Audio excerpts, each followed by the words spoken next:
बिस्मिल्लाहिर्रहमानिर्रहीम। आज की वीडियो हम बना रहे हैं कुछ गलत फहमियाँ जो इमाम हरम मस्जिद नबवी के इमाम के बारे में कुछ मौलवियों ने पैदा कर रखी हैं कौम के अंदर।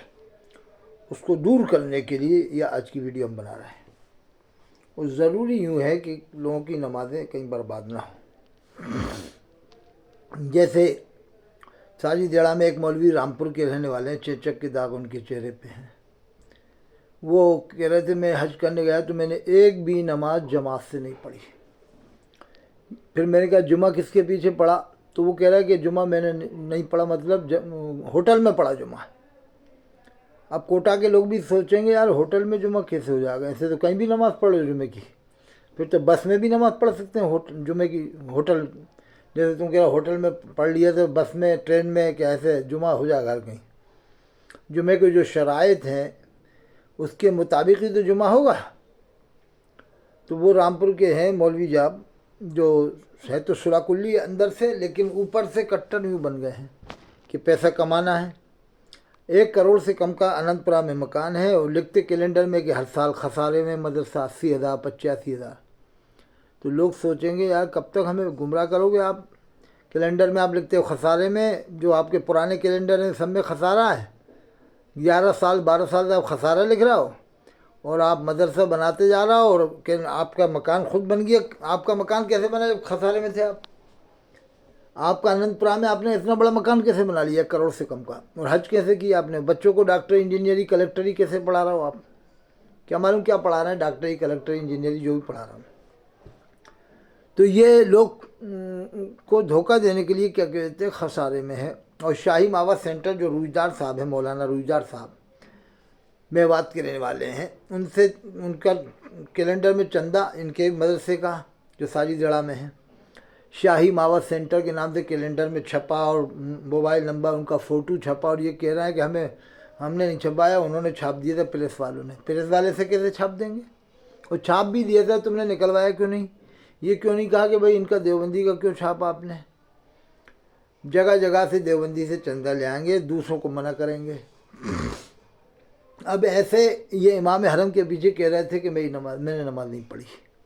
वहाँ के इमामों को जब ये मुसलमान नहीं मानेंगे तो लोग तो गुमराह हो जाएंगे ना। जो हज करने जाना चाह रहे हैं कि यार अब ये साजिदेड़ा का इमाम तो मना कर रहा है, वहाँ नमाज ही नहीं होगी। और गुलशन बगदाद रामपुर के मुफ्ती कह रहे हैं कि वहाँ के इमाम मुशरिक हैं। हाफिज़ भोंट टांडा वाले भी उन्हीं के साथ में, वो भी जिन्होंने मुशरिक कहा उन्हीं के साथ बात किया था, ये भी मुसलमान नहीं मानेंगे। हाफिज़ भोंट टांडा फारूक। अब इनके ख़ानदान में किससे रिश्ता है देवबंदियों का, ये तो वहीं के लोग समझ सकते हैं, देख लेंगे कि इनकी बहन कहाँ है, इनका भाई कहाँ है, इनके फलाने कहाँ है, ढिगमाके कहाँ हैं। क्या ये सबको काफिर कहेंगे हाफिज़ फारूक भोंट टांडा वाले?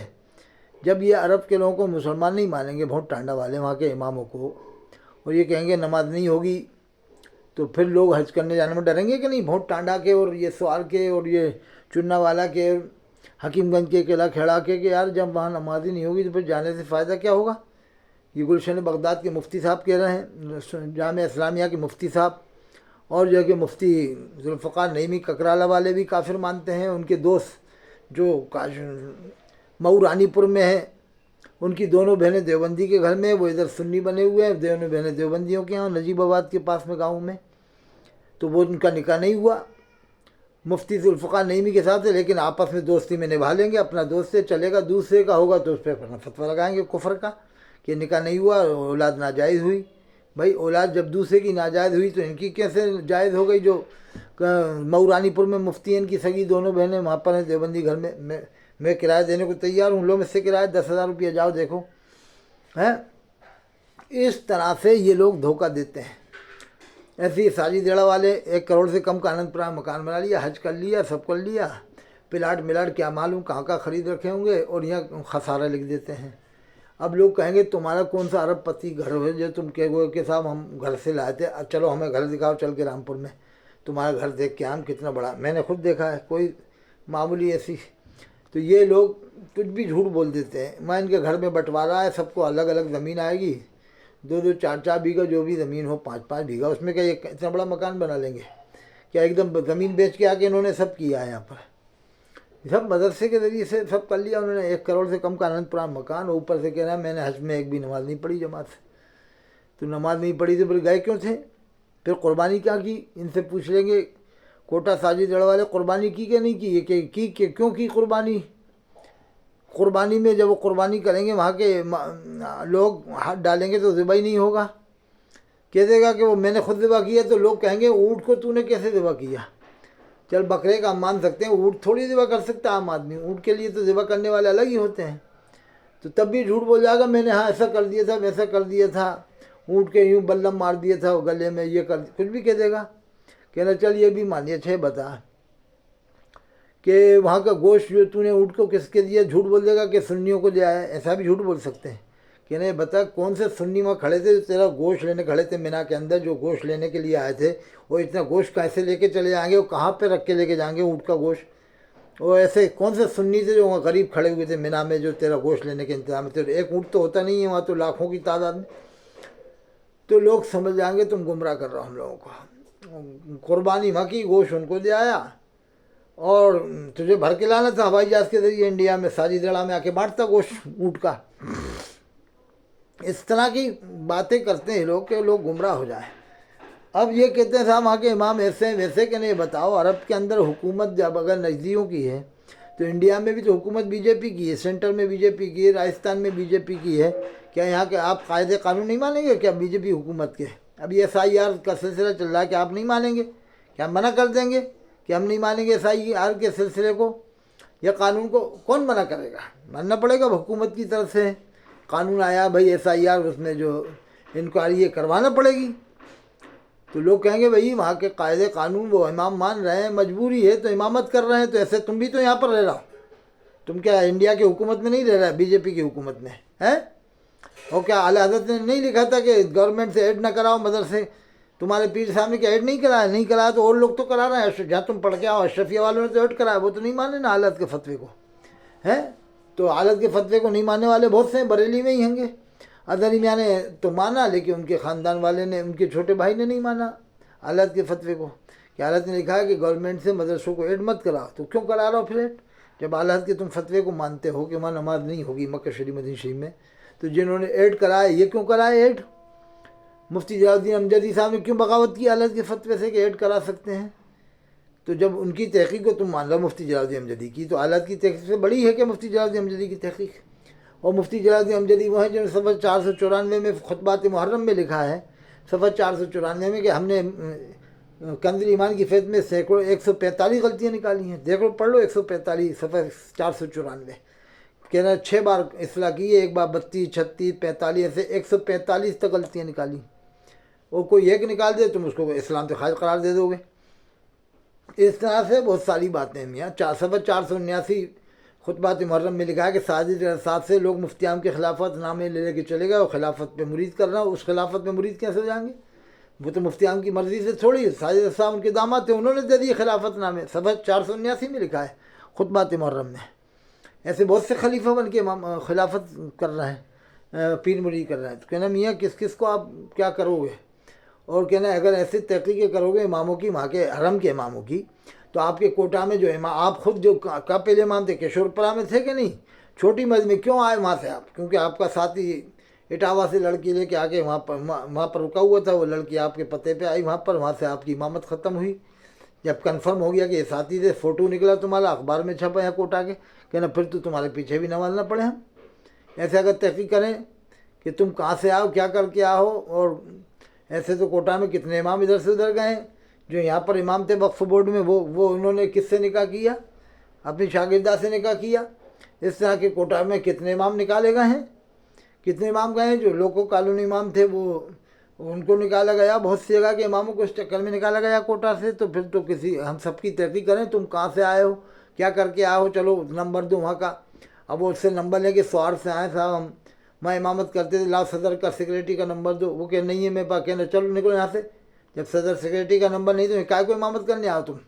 झूठ बोल रहा हो, सदर सेक्रेटरी का नंबर नहीं है तेरे पास।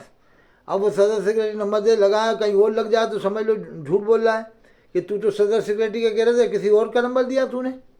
चल निकल यहाँ से, झूठ बोल के आ गया यहाँ, क्या मालूम क्या करके आया वहाँ से इमामत करके। जहाँ पर रामपुर है सुहार के पास में कितने इमाम निकाले गए, भूकापुर से लड़की को लेके जाते थे एक इमाम, वो निकाला गया। और इस तरह से वो क्या कहते हैं पुसवाड़ा से निकाला गया, इस तरह से क्या कहते हैं गोंद नगर में एक इमाम आया था, वो चला गया इसी चक्कर में। और केला खड़ा में एक इमाम था, वो बिलग्राम के पास का, मैंने खुद देखा, वो उससे निकाला गया जामे मस्जिद से। तो कहना फिर तो किसी के पीछे भी नमाज ना पड़ो साहब, यही करते रहो कि ये ऐसे इमाम है वो वैसे इमाम है, क्या मालूम क्या करके आए हैं। तो फिर तो कहना साहब बड़ा मुश्किल हो जाएगा। कहना ऐसे तो फिर अहमद पटेल गुजरात के जो थे कांग्रेस के लीडर थे, उनके लिए दुआ हो गई कोटा में। फिर कहो साहब वो तो देवबंदी थे, वो तो फलाने थे, ऐसे तो फिर जीना मुश्किल हो जाएगा मियाँ। तो ये है आज के ज़माने में कि इमाम काबे का, मस्जिद नबवी का जो है बिल्कुल कंप्लीट इमाम है। वो इमाम ऐसे नहीं होते, काबिल आलिम होते हैं, हाफिज़ होते हैं, मुफ्ती होते हैं, मुहद्दिस होते हैं, शेखुल हदीस होते हैं, शेखुल फ़िक़्ह होते हैं, शेखुल तफसीर होते हैं, जब जाके वो काबे के मस्जिद नबवी के इमाम बनाए जाते हैं। कोई ऐसे वैसे इमाम नहीं बनाए जाते कि आलिम कारी हो जाए तो इमाम रख लें। उनको बहुत काबिलों में भी जो काबिल हों उनको वो इमाम बनाते हैं। पहले उनका सिलेक्ट होता है, जब जाके काबे, वहाँ तो मुअज्जिन भी नहीं बन सकता ऐसे, मुअज्जिन भी बहुत छानबीन करके रखते हैं वो लोग। और काबे का इमाम, मस्जिद नबवी के इमाम को तो बहुत छानबीन की जाती है। ऐसे थोड़ी वहाँ का इमाम बन जाएगा। पूरी दुनिया के इमाम जहाँ नमाज़ पढ़ते हैं, पूरी दुनिया के कारी नमाज़ पढ़ते हैं, आलिम नमाज़ पढ़ते हैं, मुफ्ती नमाज़ पढ़ते हैं, शेखुल हदीस नमाज़ पढ़ते हैं। साजी देड़ा वाले से पूछे तू क़िरात तो पढ़ के सुना, क्योंकि ये तेरी क़िरात है। वहाँ के क़िरात सुन, पहले गैर मुस्लिम भी सुन के कहेगा यार क्या क़िरात पढ़ रहा है माशाल्लाह। कारी अब्दुल बासित साहब की क़िरात सुन के तो 52 लोग ईमान ले आए थे, 52 लोग, इंटरव्यू में था। हैं क्या ना तेरी क़िरात सुना ना ज़रा। और रामपुर के गुलशन बगदाद के मुफ्ती साहब से कहें कि आप उन्हें मुश्रिक कह रहे हैं वहाँ के इमामों को, तो फिर तो लोग हज करने जाने में डर जाएंगे। चुन्ना वाला के, रामपुर के, स्वार के, और जो है कि ये क्या कहते हैं गोविंद नगर के, और ये मिलक धुंधी के लोग हज करने जाने में डरेंगे आपके मुफ्ती साहब के फतवे से कि साहब वो तो कह रहे हैं इमाम मुश्रिक है वहाँ के, मक्का शरीफ मदीना शरीफ के। कहना साहब फिर तो लोग कहेंगे हमने पढ़ ली तो हम भी मुश्रिक हो जाएंगे फिर तो लोग कहेंगे, ये कहेंगे नहीं नहीं आप मुश्रिक नहीं होगे। तो कहना आप खुद कह रहे हो कि वहाँ के इमाम मुश्रिक हैं, तो जब मुश्रिक के पीछे हम नमाज़ पढ़ेंगे, अब आपने बता दिया, अब हमने अगर नमाज़ पढ़ी तो हम तो मुश्रिक हो जाएंगे। अब फिर तो हमें मालूम होगी आप वहाँ के इमाम को मुश्रिक कह रहे हो, तो फिर तो लोग गुमराह हो जाएंगे कि यार ये तो गुमराह कर रहे हैं मुसलमानों को। ऐसे छानबीन की जाएगी तो हम किस इमाम के पीछे नमाज़ पढ़ेंगे। ये क्या करके आया, ये क्या करके रामपुर से गड़बड़ करके भगा तो मुरादाबाद में इमामत कर रहा है, मुरादाबाद से गड़बड़ करके भगा तो रामपुर में आके इमामत कर रहा है। फिर तो किसी के पीछे ही नमाज ना पढ़ी जाए, से तहकीक़ें की जाएंगी। तो ज़ाहिर पर हुक्म लगता है, अगर ज़ाहिर में सही है, अंदर उसका कुछ भी गड़बड़ हुआ अल्लाह जाने, आप नमाज़ पढ़ सकते हो, क़यामत में वो हिसाब देगा अगर उसके अंदर गड़बड़ी है। और सुनो, गुस्ताख रसूल का अल्लाह दुनिया में भी जीना हराम कर देता है और आखिरत में तो जहन्नम है ही। जैसे वसीम रज़वी का हुआ, सलमान रुश्दी का जीना हराम हुआ। कैसा हराम हुआ सब जानते हैं। तस्लीमा नसरीन का जीना हराम हुआ। गुस्ताख रसूल का तो अल्लाह दुनिया में भी जीना हराम कर देता है और आखिरत में तो जहन्नम है ही है। ऐसे बिला वजह गुस्ताख रसूल न कहें। अल्लाह के रसूल फरमाते हैं जिसने किसी को काफिर कहा, अगर वो काफिर नहीं तो कौल उसकी तरफ पड़ जाएगा, कहने वाला काफिर हो जाएगा। अगर आपने किसी को गुस्ताख रसूल कहा, अगर वो नहीं है तो फिर वो कौल आपकी तरफ पलट जाएगा। इसलिए इमाम हरम के पीछे आंखें बंद करके नमाज पढ़ो। और हर उस पीर से आप मुरीद हो सकते हैं जो इमाम हरम को मुसलमान मोमिन मानता है। पहले पूछे पीर साहब आप कहाँ से आए, हर से सिलसिले से हैं, बरेली से हैं, फलाने जगह से हैं, कहीं से भी है पीर साहब, बताओ काबे के इमाम के पीछे नमाज होगी कि नहीं होगी। हम आपके हाथ में हाथ देने से पहले कंफर्म कर लें, क्योंकि वहीं के इमाम के पीछे नमाज नहीं होगी तो फिर हम आपके मुरीद क्यों बने। अब वो कहते पीर साहब के नहीं नमाज नहीं होगी, क्या ठीक है साहब अस्सलाम वालेकुम, बस अरे कहाँ जा, क्या बस हो गई, बस हो गई। जब वहीं के इमाम मुसलमान नहीं है आपकी नज़र में तो हम आपसे क्या मुरीद हों। और जो पीर कहे नहीं बिल्कुल नमाज हो जाएगी, वहाँ का इमाम ऐसा थोड़ी बनता है जैसे इंडिया में बना दिए जाते हैं, ऐसा इमाम थोड़ी होता है। इंडिया में किसकी क़िरात ऐसी है जैसे वहाँ का इमाम पढ़ता है कोई ऐसा इमाम जिसकी क़िरात ऐसी हो इंडिया में जैसे काबे के इमाम पढ़ता है। जिस वक्त पढ़ते हैं तो सन्नाटा छा जाता है, कुरान ऐसे पढ़ते हैं। अल्लाह के रसूल का फरमान है इक़राउल कुरान बिलहूनिल अरब, कुरान ऐसे पढ़ो जैसे अरब वाले पढ़ते हैं। तो अल्लाह ने कुरान पढ़ने की दौलत सबसे ज़्यादा अरब वालों को अता फरमाई। कारी अब्दुल बासित साहब की क़िरात सुन के 52 लोग ईमान लाए थे। कहना साहब जो पीर ये कहते बिल्कुल वहाँ के इमाम के पीछे नमाज क्यों नहीं होगी, हो जाएगी, ऐसे कैसे नहीं होगी साहब। वहीं नमाज नहीं होगी तो फिर कहाँ नमाज होगी जहाँ से इस्लाम आया है, जहाँ कुरान नादिल हुआ है, जहाँ पर साहबा किराम की औलाद हैं, जहाँ हज़रत अली की औलाद हैं, जहाँ इमाम हुसैन इस्लाम की औलाद हैं, और सैयद हज़रात क्या इमामत नहीं करते वहाँ पर मक्का शरीफ मदीना शरीफ में? कहना साहब सैयदों के पीछे जब नमाज नहीं होती फिर किसके पीछे नमाज होगी? जो अल्लाह के रसूल की औलाद हैं, वहाँ पर अल्लाह के रसूल की औलाद मौजूद है। क्या इंडिया में ही आ गए सब सैयद? क्या इंडिया में ही है सब सैयद पूरे दुनिया से सिमट के? क्या मक्का शरीफ मदीना शरीफ खाली हो गया सैयदों से? क्या इमाम मेहदी अलैहिस्सलाम वहाँ ज़ाहिर नहीं होंगे? हैं, इमाम मेहदी अलैहिस्सलाम किस मसलक को मानेंगे? क्या वो मसलक के आला हज़रत को मानेंगे? वो किसी मसलक की पैरवी नहीं करेंगे, वो मुज्तहिद मुतलक होंगे। ईसा अलैहिस्सलाम किसी मसलक की पैरवी नहीं करेंगे, वो मुज्तहिद मुतलक होंगे। ये दोनों हज़रत कहाँ ज़ाहिर होंगे? वहीं तो ज़ाहिर होंगे। हैं, दमिश्क की जामे मस्जिद में नमाज़ पढ़ाएंगे हज़रत इमाम मेहदी अलैहिस्सलाम, और ईसा अलैहिस्सलाम वहीं तशरीफ़ लाएंगे। तो दमिश्क की जामे मस्जिद का क्या हाल है? गूगल से मालूम करो, जामे अज़हर से पूछ लिया करो आप फतवा। जामे अज़हर में सबको मुसलमान मानते हैं, इमाम हरम को भी, मस्जिद नबवी के इमाम को भी। फिर आप इनके चक्कर में नहीं आएंगे जो मुश्रिक कहते हैं, जैसे काफिर कहते हैं ना, जैसे मुफ्ती जुल्फ़िकार नईमी, इनके सगे दोस्त जो अमजदिया से फारिग हैं, मऊरानीपुर में इमाम है, दोनों बहनें देवबंदी के घर में, या दूसरों को ये कह रहे हैं ये नहीं होगी। फिर तो झांसी में जो लड़की हैं भोपाल में आई हुई हैं, इनकी किसी का निकाह नहीं हो रहा। फिर अरब में भी किसी का निकाह नहीं हो रहा इनके फतवे से। तो जितने भी वहाँ निकाह कर रहे हैं निकाह ही नहीं हो रहा। कह देंगे वहाँ सुन्नी बहुत हैं, लोग कह देंगे चल हम तुझे किराया देंगे, हमें 10 सुन्नी बता दे मक्के शरीफ में मदीना शरीफ में जो तेरी तरह सुन्नी हो, अरबी में चल बात कर, हम वीडियो बनाते हैं, फिर यहाँ भी तर्जुमा पूछेंगे तूने क्या बात की। हम कहेंगे इमाम के बारे में पूछो जरा, इमाम का नाम आ रहा है कि नहीं आ रहा वीडियो में, तो हम तुझे पैसा देंगे। उम्रे का चल बता, 10 घर बता दे 10 लाख में से। 10 घर नहीं बता सकते वहाँ के प्रॉपर रहने वालों को इनकी अकीदे के मुताबिक। वो तो खालिस सुन्नी हैं, कुरान को और हदीस को मानते हैं, हम मली मसलक के हैं। अल्लाह ताला हम सबको समझ अता फरमाए। वाखिर दावाना अल्हम्दुलिल्लाह बिल आलमीन।